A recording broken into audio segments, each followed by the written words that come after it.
Welcome in Western Slope. I'm Josephine Sage, filling in for Chief Meteorologist Russ Pappas while he's gone.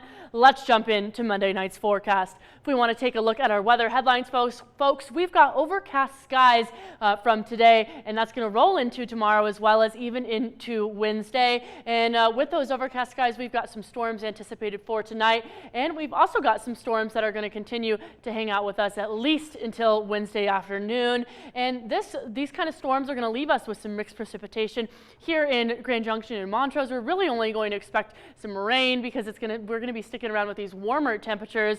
But in some of those higher elevation areas over the San Juans, over those mountain ranges, we could be getting a little bit of some snow. And our almanac, folks, is going to show us that today's trend is going to continue to be tomorrow's trend with those higher temperatures of up to 45 degrees, and our average temperature is 37. And on the low end, earlier this morning and tonight, we are looking to be down in those mid to upper 20s instead of our typical 16. So we're rocking 10, 15, even 20 degrees higher than what we're typically experiencing around this time of year.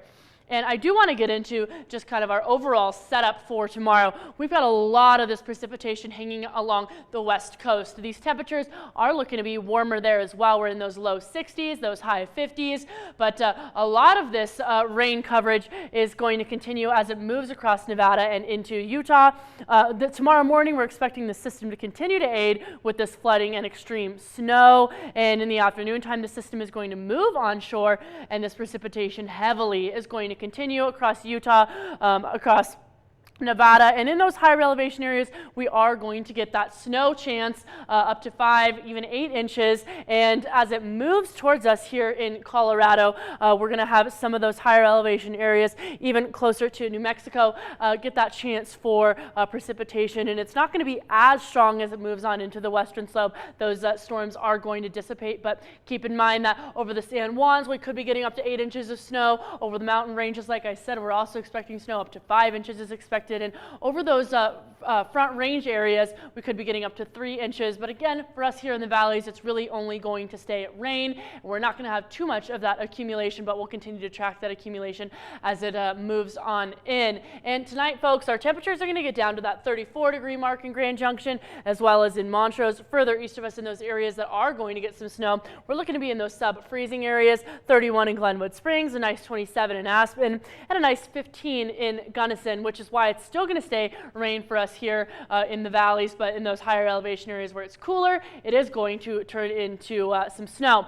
Now, our rain potential is going to show us, folks, that in most of these areas we're expecting 4 or less inches of rain potential, but with these cooler temperatures, we also have some snow potential, which I'll chat about in just a moment. But as it's moving on into the western slope, we're going to lose a lot of that precipitation levels, and we're going to drop down to 2 or less inches here in Grand Junction and Montrose. But our snow potential, folks, if we want to take a look here as it's moving across, we're going to have some similar accumulation to what Salt Lake City is experiencing for snow, especially over the San Juans. Again, that 8 inches, 5 inches, and even 3 inches along the front range is expected. And our radar, folks, as the storm's moving on in, we're going to have those overcast skies stick around with us, and this low pressure system is going to follow it. But farther over in the Pacific, we do have another high pressure system headed on in our way. So at the end of this work week, we can expect some of those drier, some of those milder temperatures to kind of follow this storm. So I would almost call it like a false spring. If some of you have lived in Colorado for